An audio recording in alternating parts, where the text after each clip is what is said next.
ሄሎ ሄሎ ሀይሉ እባላለሁ። ሰላም ናችሁ? እንዴት ናችሁ? ሁሉ ነገር ሰላም ነው? የሃይስኩል ህይወቴን ለመናገር ፈልጌ ነው። ሃይስኩል እንዴት እንዳለፍኩ እንዴት እና ምን አይነት መንገድ አልፌ እንደነበር ልነግራችሁ ፈልጌ ነው። በጣም ደስ ይለኛል ስላገኘኋችሁ። ሃይስኩል 1993 ስምንተኛ ክፍል ሚኒስትሪ ወስጄ 1992 ሚኒስትሪ ወስጄ 1993 ደግሞ ሃይስኩል የጀመርኩበት ነው እና ከ92 ወደ 93 የነበረው ሂደት የሁለት ወሩ ከሐምሌ ነሐሴ መካከል ያለው ጋፕ እጅግ በጣም የሚገርም ጊዜ ነበረ። በመነቃቃት የተሻለ ነገር ይመጣል ብሎ በማሰብ በጣም የተጓዝኩበት ጊዜ ነበርና በጣም ደስ ይለኛል ያ ጊዜ። ከዛ ውጪ ግን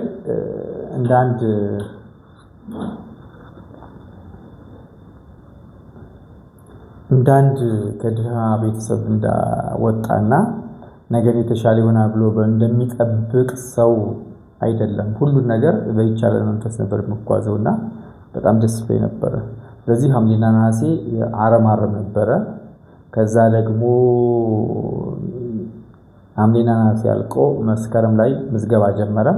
ምዝገባ ሲጀምር ትምህርት ቤት ሲሄድ ወላጅ ይባላል። ወላጅ ተያያዥ የሚባል ነገር አለና ሃይስኩል ስንገባ አብዛኞቻችን ደግሞ ከተኩለሽ እና ከተኩለሽ እናቴን ላምጣ ስል አይቻልም። ለዚሁ በቅርብ መገኘት የሚችል የቆቦ ከተማ መታወቂያ ያለው ሰው ተባለና በሰዓቱ መታወቂያ ያለው ሰው ማንም ዘመድ የለኝም አላውቅም።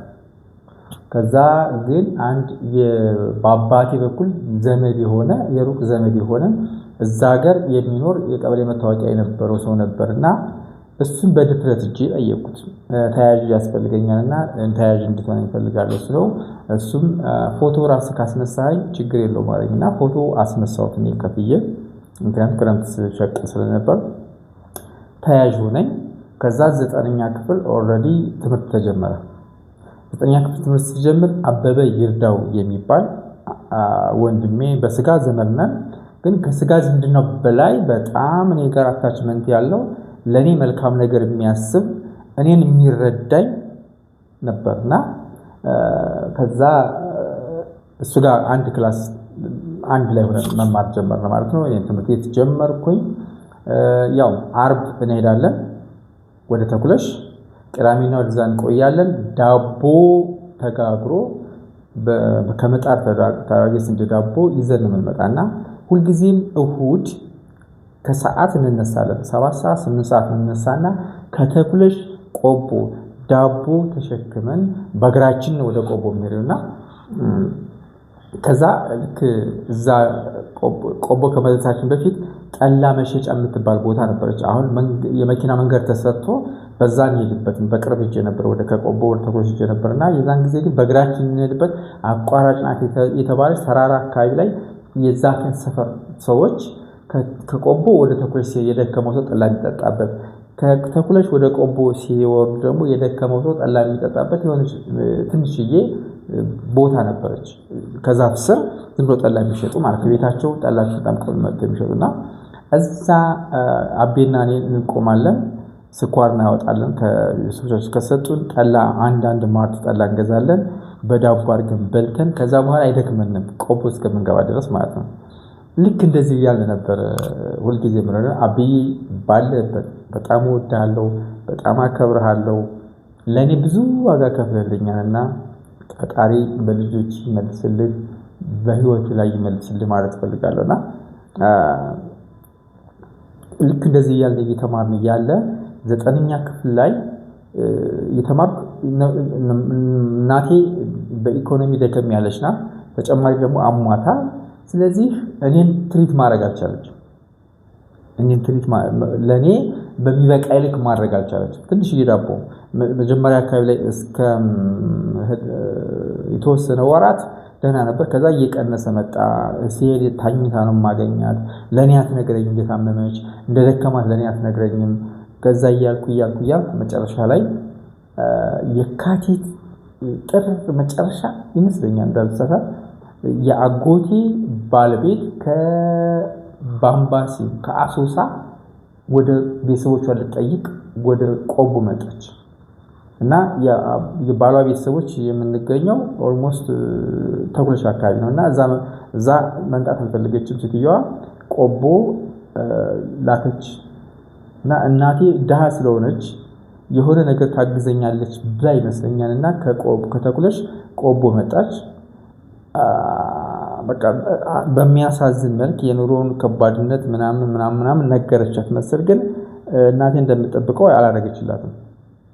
ከዛ በኋላ እንግዲህ እንደዚህ አቅም ከሌለሽ እሱም እዚህ ቤት ኪራይ ከፍሎ የሚማር ከሆነ እሱም ድህነት እንደዚህ ከሆነ እኔ ይዤው ልሂድና እንደ ልጆች አድርጌ አሶሳ አላስተምረው፣ በአምባሲ ይማራል፣ ትምህርት ቤቱን ቅርብ ነው፣ የሚበሉት አይቸግራቸውም፣ የሚጠጡት አይቸግራቸውም ተባለ።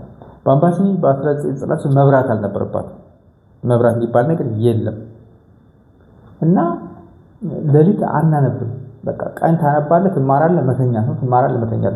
እኔ ደግሞ ቆቦ የለመድኩት 24 ሰዓት መብራት አለ። ቀንም አነባለሁ፣ ማታም አነባለሁ፣ የቤት ስራ እሰራለሁ።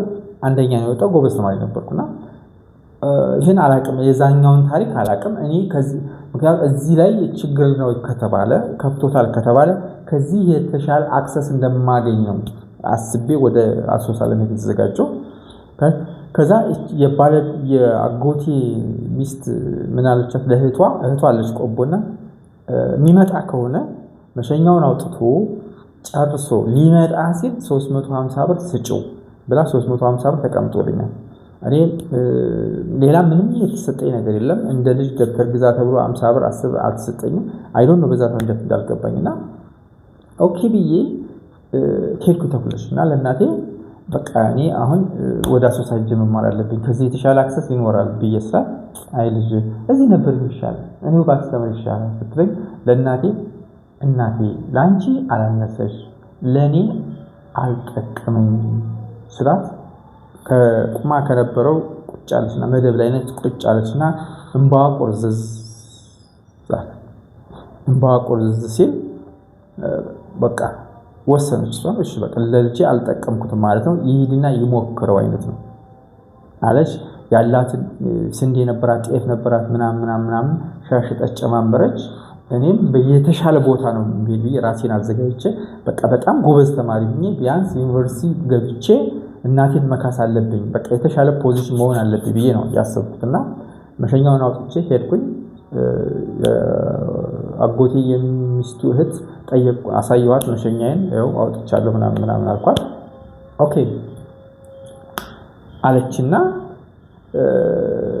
ሰጠች 350 ብር ይዤ ወልዲያን አላቀውም 1993 ከቆቦ ወልዲያ አደርኩ፣ ከወልዲያ ደሴ አደርኩ፣ ከደሴ አዲስ አበባ አደርኩ። አላቀውም ከአዲስ አበባ ጽፌ ይዣለሁ እዚህ ከተማዎች አዲስ አበባ ከአዲስ አበባ ሞላና እንትናልነ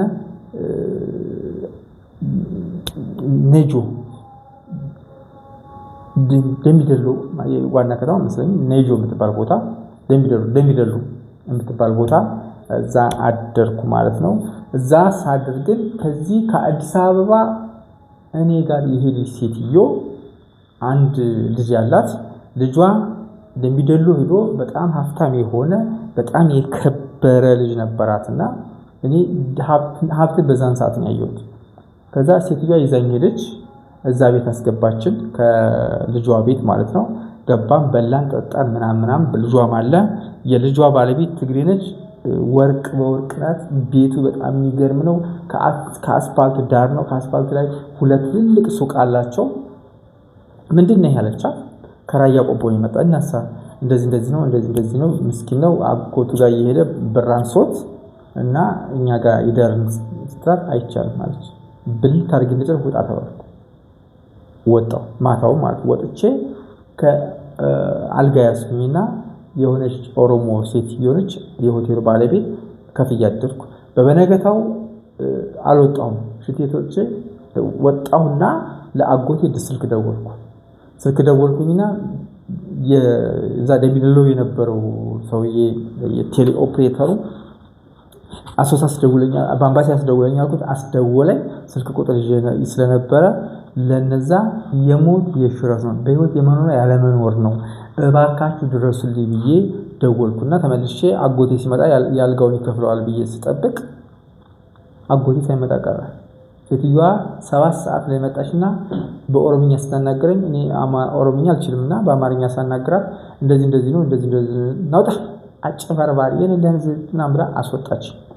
ወጣሁና ቤት ልጅ በአማርኛ ነው ማናገራቸው ኦሮምኛ አልችልም። ግን ከዛ መካከል አንዲት ሴትዮ ስታፍ ማማ አልኳት። አቤት እኔ እንደዚህ ነኝና ማደሪያ ፈልጌ መስራት ወለል እየከፈል ታድራለህ እና ላሳይ ወለል የሚታደርበት ብላ ሰጠች። ሻንጣዬ የትምህርት ማስረጃ ልብሶቼ ምኖች እንዳሉ ሰጧት። እዛ ታሳድረኛለች።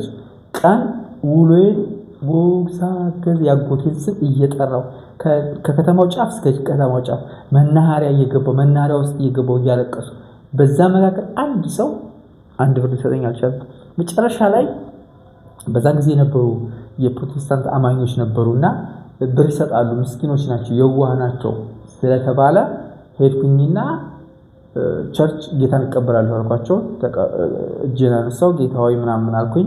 ከዛ የትነስልኝ አሶሳ ነኝ የሚሄደውና ቸግሮ ነው ስላቸው መንገደኛ ነው ብለው የነበሩ ፓስተሮችና አገልጋዮች ለሰዎች ነገሯቸው። ሌላ አላፊ ነገር እንዳይናገሩ ለሰኛ አሁን ስገባ ከዛ በኋላ መንገደኛ ነው ተባለ። ምንም ያረጉልኝ ነገር የለም። ወጣው። እነዛው ቸርች የነበሩ ሰዎች ያዩኛል እያለቀሱ ጉግስ አገዘ እያልኩ ምን እያልኩ ማንም አንድ ብር አልሰጠኝም። ከዛ በኋላ የነበረኝ በሶስተኛው ቀን ይመስለኛል ጋቢ ነበር እናቴ የሰጠችና ያንን ጋቢ ሽጬ ከደምቢዶሎ ወደ አሶሳ ለመሄድ ባስ ተሳፈርኩ። ከፍዬ ሙሉን እስከ ባምባሲ ድረስ ከፍዬ እስከ አሶሳ ድረስ ማለት ነው። ከዛ እስከ አሶሳ ድረስ ከፍዬ ከዛ በኋላ እየሄድን እያለ ኔጆ የምትባል ከተማ አለች። ምን ሆኖ መንዲ የምትባል ከተማ አለችና መንዲ አደር ነው ማለት ነው። ከዛ መንዲ ስናድር አሁን የነበሩ ልጆች እኔ ፊዚካሊ ነቃ ብያለሁ መሰል በዛን ሰዓት የነበሩ ሰዎች ፈሩኝ። እኔ ጋር ለመተኛት እኔ ጋር ከጎናቸው ሆኖ ለመተኛት ስለፈሩ የሆነ የሚያወሩት ነገር ሲኖር የቤቱ ባለቤት ወለል ላይ ያከራየችኝ ሴትዮ ኦሮሞ ነች። በኦሮምኛ ነገረች። ለምን እንደዚህ የምትሉት ይሄ እኮ ምስኪን ነው የዋህ ነው ለምንድን ነው ምን አይነት ነገር ስትናገራቸው እነሱም ጸጥ አሉ። ተኛው። ጧት ወጥቼ መኪና ተሳፍሬ ባምባሲ ገባው። ቀጥታ የጉግስ አገዘ ቤት ስል እንደዛኛው አሉኝ። ቀጥታ ከቤትቼ ከጉግስ አገዘ ቤት ባምባሲ ካጎቴ ቤት ገባው ማለት። በዛን ሰዓት ግን አጎቴ ወደኔ ለመምጣት ወደ ተመልሶ ሄዶ ነበር ወደ ደምቢዶሎ ማለት ነው። ከዛ ደምቢዶሎ ሄዶ እንደዚህ ነበር እንደዚህ ያለ ጉግስ አገዘ ያለ እዚህ ጋር ሲጣራ የነበረ ልጅ ነበር። አሁን ግን ልብሱን ሽጦ ወደ አሶሳ ሄዷል አሉ። ተመልሶ መጣ። እንደሄድኩ እዚህ ጋር የጠበቁት ነገርና እዛ ያለው ጨርሻ አልተገናኘልኝ። እዛ ከሄድኩ በኋላ መብራት የለም። 24 ሰዓት መብራት አይደለም ያለ። ቀን ትምህርት ቤት ሄደህ ትመለሳለህ፣ ማታ በጊዜ ትተኛለህ። አንዳንድ ነገሮች ሳይመቹ ቀሩ። በቃ ፍራስትሬት አደረኩኝ። በመካከል ግን የአጎቴ ሁለት ሚስቶች ነበሩትና አንዷ ሚስቱ ዘውዴ ትባላል። ልጆች አሏት። አሁን ጥሩ ፍቅር ታሳየኝ ነበር። ልክ እንደ ልጆቿ ነበር ለምታረግልኝ ነገርና ቅዳሜና እሑድ ቀሽማንዶ የሚባል ቦታ ነው ምንውል። ቅዳሜ አርብ እንሄዳለን። እዛ በዚህ ቤቱ ዝግ ነው። እዚህ እንትን የሚል የለም። ከሰኞ እስከ ዓርብ ባምባሲ ነን ትምህርት ቤት ስለምንማር ማለት ነው። ልክ ከሰኞ እስከ ዓርብ ባምባሲ እኔ ከእሷ ጋር መሆን እፈልጋለሁ። ከሁለተኛዋ ያጎቴ ሚስት ጋር ማለት ዘውዴ የምትባለው ጋር በጣም የዋህ ሰው ነች። በጣም ውስጧ በጣም ሃምብል ነው። ፊዚካሊ በጣም ደስ የምትል ሴት ናት። ቀለል ያለች ሴት ነች እና ከሷ ጋር በቃ አንዳንድ ጊዜ እንዲህ ከፍቶኛል፣ እንዲህ ርቦኛል፣ እንዲህ ጠምቶኛል ብዬ አይደለም ነገር። የምግብ ችግር የለም እዛ ሲጀምር ምግብ እንደፈለግን ነው የምንበላ። ወተት ነው የሚበላ፣ ሽሮ ተርፎ ነው የሚነሳ። የምግብ ጉዳይ አይደለም። የኔ የነበረኝ የተሻለ ትምህርት ማግኘት ነው። አጎቴ ሚስት የጠበቀችው እዚህ ጋር እናቴ ስለ ችግር ስለ ድህነት ስለነገረቻት በዛ ሜንታሊቲ አሁን ተርቤ ተጠምቼ የምግብ ችግር ነው የመሰራትና የምግብ ችግር ለመፍታት ነው የወሰደች እንጂ የኔን ፍላጎት የሩቅ ጊዜ አይታ አይደለም። እና ከሄድኩኝ አልተመቸኝም፣ አልተግባባንም። ባምባሲ ተነስቼ ቀሽማንዶ ያለው በየሳምንቱ አንድ ቀን እንጨት መስበር የሚባል አለ። አህያ ላይ እንጨት እንጭናለን። እዛ ከቀሽማንዶ ሂዶ ነው እንጨቱ ከሰኞ እስከ ዓርብ የምንጠቀምበት ለምግብ የሚሆን ነገር የሚሰራው ነገር ሁሉ እሁድ ጭነነው ከምንሄደው አህያ ነው የምናወርደውና እኔ ነበርኩ፣ ልጆች ነበሩ፣ የጋሽ ጉብሳ ልጆች ነበሩ፣ ወንዶች ነው ወረፋ የሚይዘው እኔ ያለው የአጎቴ የሚስቱ ወንድም አለ እዛው ልጆች አሉ። ስለዚህ ኦልሞስት ስንት ነን ማለት ነው? 4 እንደዛ ነገር መሰለኝ ነበር። ግርምሽም ነበር።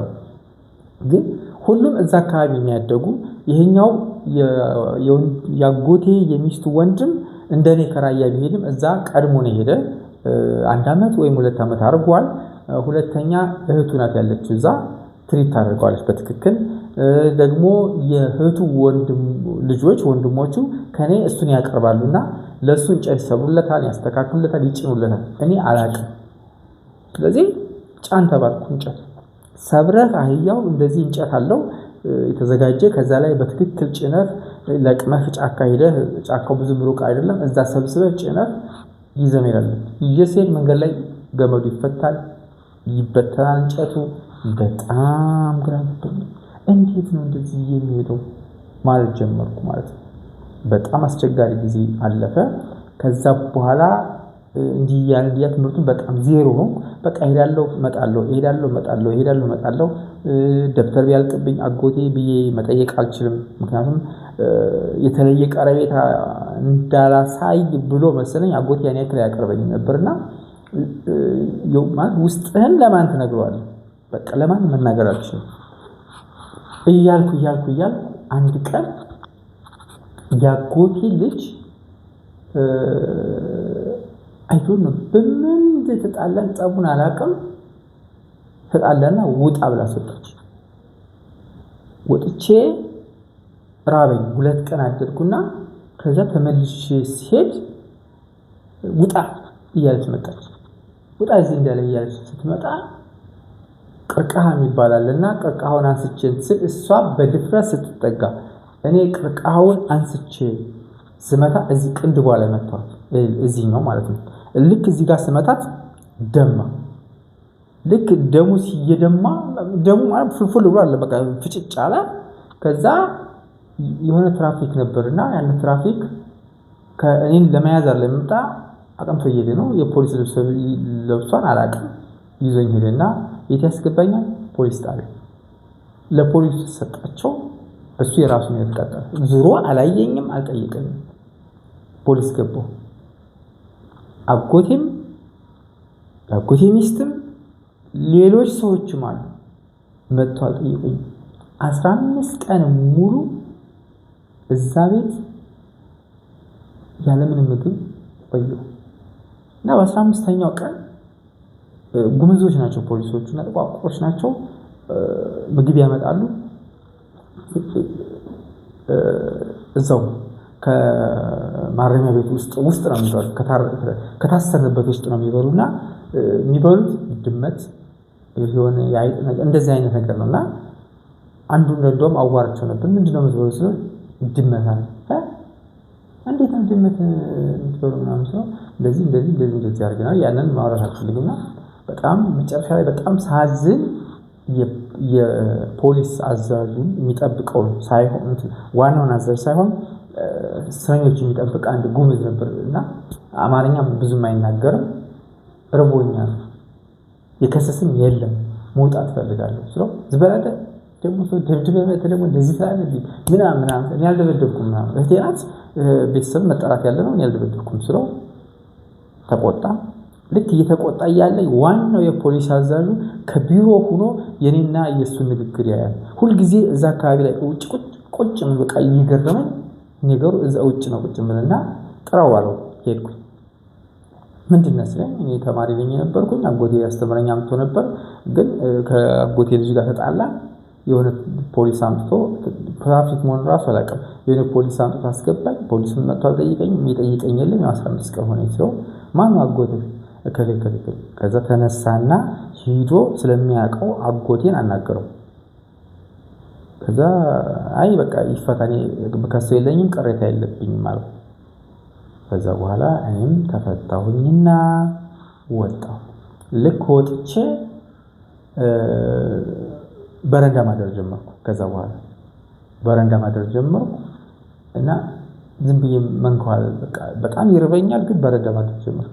ከዛ በረንዳ ያደሩ አንድ ማላቀው ልጅ ነውና አብሮን አንድ ክላስ ነበር። ሁኔታዬን አየና የወሎ አካባቢ ሰውና ከወሎ እንደመጣው እሱም ከዚህ አካባቢ ሄዶ እዛ አድጎ ነው በልጅነቱ ሄዶ አድጎ ነውና የተወሰነ 10 ዓመት ምናምን እዛ ቆይቷል። አዋራሁት እኔ ጋር ማደር ትችላለህ አለኝና ማደር ጀመርኩ። ማደር አንድ 3 ቀን እንዳደርኩ አያቱ ነው ሰውየውን አይቻልም የልጅ እዚህ እንዳታሳድር አለ። ከዛ ነገረኝ አያቴ እዚህ እንዳያድር ብለዋል አለ። ኦኬ አልኩና ሌላ ደግሞ የአላማጣ ልጅ ሆኖ እዚህ ሄዶ እዛ የኖረ ልጅ ነበርና ዝም ብዬ አንድ ቀን ማታ በጨለማው ሲዳይና አለኝና አብሮኝም አንድ ክላስ ነበርና ምንድነው ስለኝ ማደር አልችል አላበላም አላጠጣም እየመጣ ግን ተኛ አለኝና የቤተሰቦቹ ቤት ነበር ክፍት ነበር።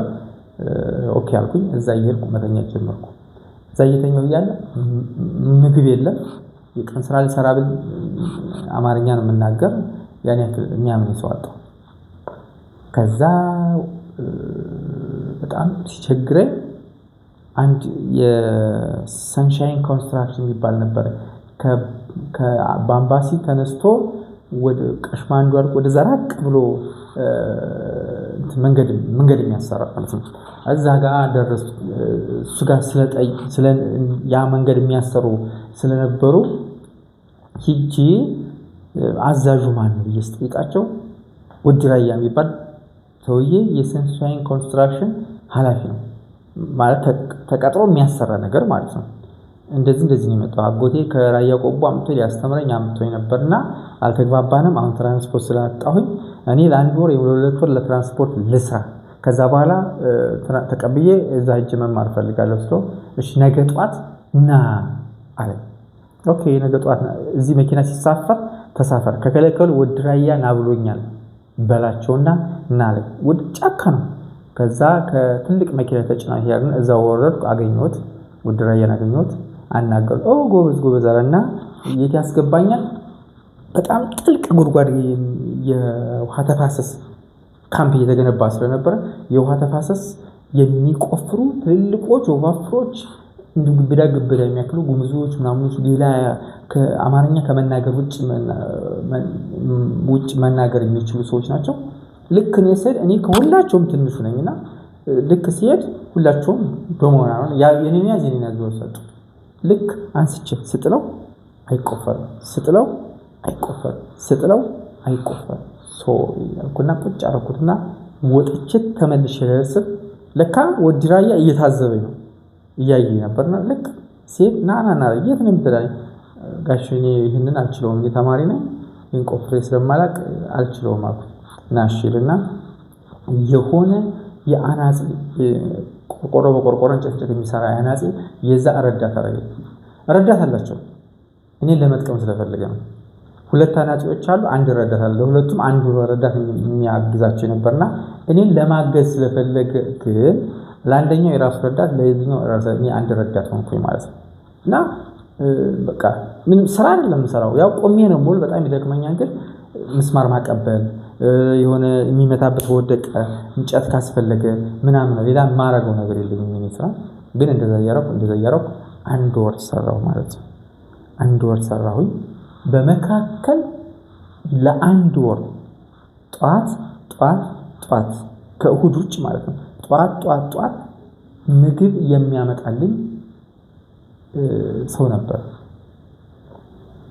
እና እሱ ምንድነው ከእናቱ ጧት እያለቀሰ መኪናው ሲመጣ ያቀብለኝ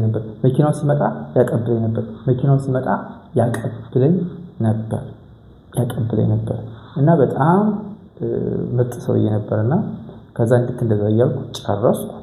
ልክ ትምህርቱን የቀስራውን ሰርቼ ትራንስፖርት በቂ ሲባል በአምባሲ ፎቶ ቤት ማጠብ ያልነበረምና ፎቶ የተነሳሁት የት ነው የሚታጠብ የነበረው?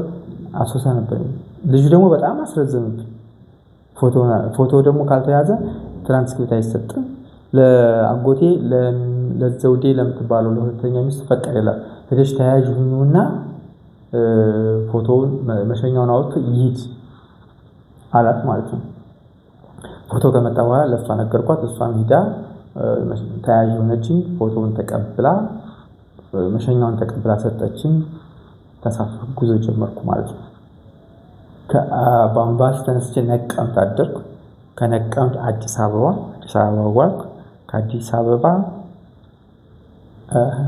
ደሴ፣ ከደሴ ወልዲያ ቆቦ፣ ወልዲያ አላደርኩ፣ ከወልዲያ ቆቦ አረፍኩና ወደ ተኩለሽ ሄድኩ ማለት ነው። የ9ኛ ክፍል ጉዞ ይሄን ይመስላል። ታንኪዩ